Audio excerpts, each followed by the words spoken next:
ҳама сола 23 феврал дар Тоҷикистон рӯзи артиши миллӣ ҷашн гирифта мешавад. Мо ба ин муносибат имрӯз аз сокинони пойтахт пурсон мешавем, ки оё онҳо мехоҳанд дар оянда хизмати ҳарбӣ кунанд ё онҳое ки хизмати ҳарбиро адо карданд чӣ хотиротҳои нек доранд. Моро ҳамроҳ бошед. سرای خاکی وطنم گنج جهانی من است چشمه پاکی وطنم روح روانی من است عطر گلشنی مهان کومو برسنی آنجا خدمت کرده اید شما؟ خدمت کردم. در کجا خدمت کرده اید؟ 6 ماه در ولایت توله، 1.5 سال در قزاقستان. از دوران خدمت چه خاطره های نیک دارید؟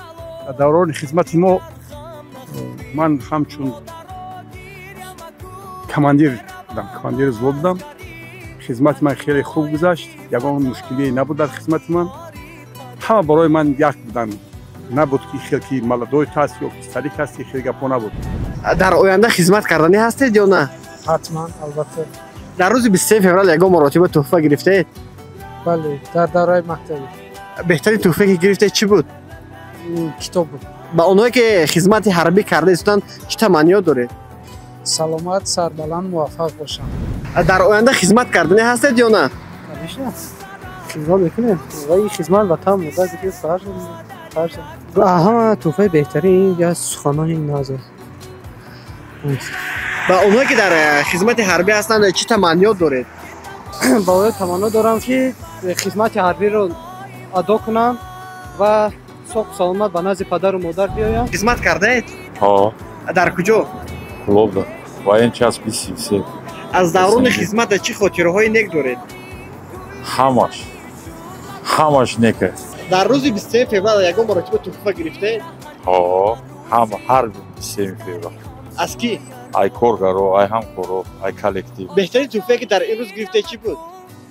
بهترین تحفه امروز گرفتگی در خدمت قند گرفتم یا پاچکا سیگاری.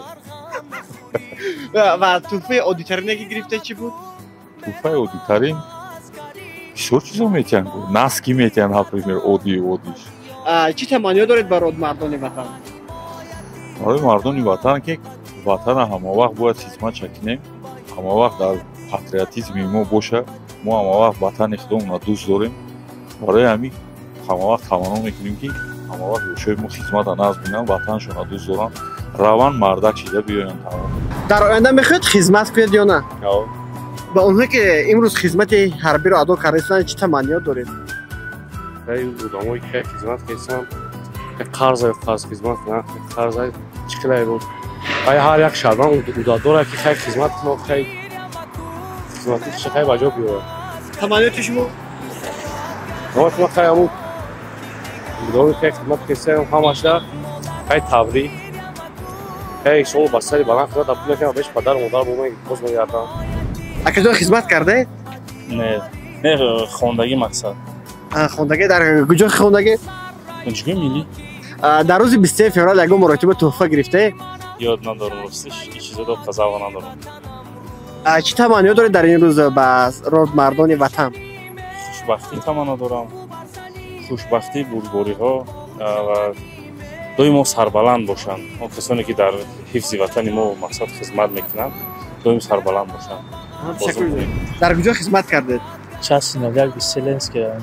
از دوران خدمت چه خاطره نیک دارید؟ خاطره زور دارم واقعا، خاطره بهترین است. خدمت کردیم خاطر رفیقو هر جای گوشوید چه پایتخت ما قدشون هم چه کردیم. بتونید یک خاطره نیکتون رو نقل کنید؟ خاطره نیک